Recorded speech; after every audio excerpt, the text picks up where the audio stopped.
মিসওয়াক প্রিয় নবী হযরত মুহাম্মদ সাল্লাল্লাহু আলাইহি ওয়াসাল্লামের অতি পরিচিত, কিন্তু এট দ্য সেম টাইম আমাদের সমাজে অতি অবহেলিত একটি সুন্নাত। মিসওয়াক সাধারণত দেখতে একটি কাঠির মতন লাগলেও সুন্নাহ হিসেবে এর মর্যাদা কিন্তু অনেক বেশি। মিসওয়াক সম্পর্কে আমাদের সমাজে অনেক ভুল ধারণা আছে।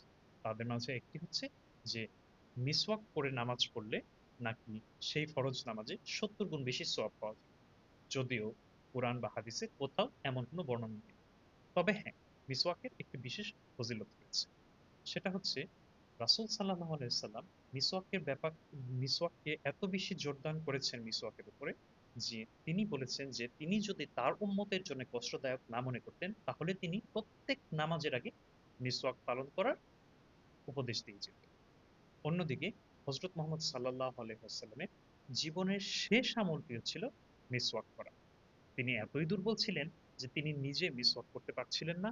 তখন মা আয়েশা রাদিয়াল্লাহু তাআলা আনহু নিজে মিসওয়াকটি নিয়ে চিবিয়ে দিয়ে তারপর মুহাম্মদ সাল্লাল্লাহু আলাইহি সাল্লামকে তা দেন এবং তারপরে নবীজি মিসওয়াক করেন। সো নবীজির যে শেষ আমলটি আমরা চেষ্টা করব সেই সুন্নাহকে আঁকড়ে ধরে রাখতে। তবেই আমরা হয়তো আশা করতে পারি যে আমরা তার যোগ্য উম্মত হিসেবে নিজেদেরকে প্রতিষ্ঠিত করতে